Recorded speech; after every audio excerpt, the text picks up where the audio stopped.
సరే, మన వాక్య ధ్యానం కొరకై దేవుని వాక్యాన్ని మనం చదువుకుందాం. పరమగీతములో నుంచి మనము సులమితి పోలికలు అనే అంశాన్ని ధ్యానం చేస్తున్నాం. సులమితి ఏ విధంగా పోల్చబడింది, అందులో సంఘ పోలిక, విశ్వాసి పోలిక మనం ధ్యానం చేస్తూ ఎన్నో ఆత్మీయమైన పాఠాలు మనం నేర్చుకుంటున్నాం. మరి సమయంలో మరికొన్ని సంగతులు ధ్యానం చేద్దాం. పరమగీతము 2వ అధ్యాయం, పరమగీతము 2వ అధ్యాయము మొదటి వచనాన్ని చదువుదాం. పరమగీతము 2వ అధ్యాయము మొదటి వచనం. నేను సారోను పొలములో పోయి పుష్పం వంటి దానను, లోయలో పుట్టు పద్మం వంటి దానను. బలురకసి చెట్లలో వల్లి పద్మం కనబడినట్లు స్త్రీలలో నా ప్రియురాలు కనబడుచున్నది. ప్రార్థన చేసుకుందాం. దేవుడు ఈ లేఖన భాగాలు ఆశీర్వదించినట్లు చిన్న ప్రార్థన చేసుకుందాం. దయగలిగిన ప్రభువా, మీకు స్తోత్రములు నాయన. ఇంతవరకు ఆరాధన క్రమములో మీరు మమ్మల్ని నడిపించారు. ప్రకటించిన ప్రకటనలన్నిటి కొరకై ప్రార్థిస్తూ ఉన్నాం. ప్రతి అవసరత, కొరత, అక్కర మీరు ఎరుగుదురు. మీ కృపలు తీర్చండి. కూడి వచ్చిన మేమందరము మీ సన్నిధిలో ఉంటుండగా మీ వాక్యపు వెలుగులు మమ్మల్ని నడిపించండి. పరమగీతములో నుంచి సులమితి పోలికలనే అంశం మేము ధ్యానిస్తూ ఉండగా మాకు దీవెనకరంగా ఉంచండి. అనేకమైన విశేషమైన సంగతులు మేము నేర్చుకొని ఆత్మీయంగా బలపడడానికి, నూతన సంగతులు నేర్చుకోవడానికి మీరే మీ ఆత్మ సహాయం ఇచ్చి మమ్మల్ని నడిపించండి. నిలిచినవాడు వట్టివాడు, నిష్ప్రయోజకుడు, మానవుని మరుగుపరిచి శ్రేష్టమైన సంగతులు మీరు అందించమని మా ప్రభువును రక్షకుడు యేసుక్రీస్తు వారి నామమున స్తోత్రములు సమర్పించి వేడుకుంటున్నాము తండ్రి. ఆమేన్. సరే, జాగ్రత్తగా వాక్యం మీద మనసు పెడదాం.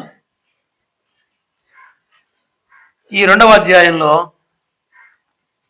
సులమితి యొక్క పోలికలు. మొదటి అధ్యాయంలో 4 పోలికలు చూసాం కదా, మీకు గుర్తున్నాయా? మొదటి అధ్యాయంలో 4 పోలికలు. కేదారు వారి గుడారం, 2వది సొలొమోను నగరు తెరలు, 3వది ఫరో యొక్క రథాశ్వములు, 4వది గువ్వ కన్నులు లేదా పావురం. ఈ 4టికి సులమితి పోల్చబడింది. అందులో విశ్వాసులమైన మనం, సంఘం, అనేకమైన ఆత్మీయమైన పాఠాలు మనం నేర్చుకున్నాం. 2వ అధ్యాయంలో ఈ మొదటి 2 వచనాలలో 3 పోలికలు ఉన్నాయి. మొదటి వచనం, 2వ వచనంలో, 2వ అధ్యాయం పరమగీతంలో 3 పోలికలు. సులమితి పుష్పానికి పోల్చబడింది.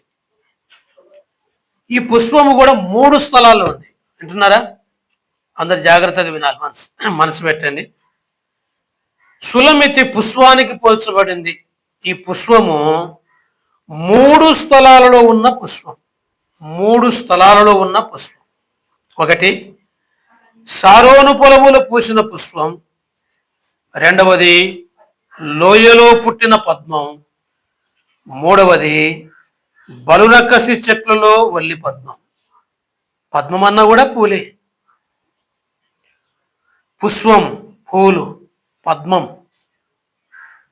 3 స్థలాలలో ఉంది ఈ పద్మం. 3 స్థలాల్లో ఉంది ఈ పుష్పం. ఒకటి షారోను పొలములో పూసిన పుష్పం. ఈ సంగతి మనం గత వారంలో విన్నాం. షారోను పొలం అనేది కర్మేలు పర్వతం యొక్క కింది భాగంలో ఉన్న ఒక మైదాన భాగం. కర్మేలు, లెబనాను ఈ పర్వతాల మీద నుంచి వర్షం పడి ఈ మైదానాన్ని తడుపుతూ ఉంటే ఈ షారోను మైదానం సారవంతమైన భూమి, మంచి పంటలు పండుతాయి. కాబట్టి ఈ షారోను పొలము సారవంతమైనది. సులమితి కూడా షారోను పొలములో పూసిన పుష్పం అని చూశాం. అలాగైతే షారోను సారవంతమైన భూమి. అది సంఘానికి పోలికగా చూస్తున్నాం. ఒక విశ్వాసి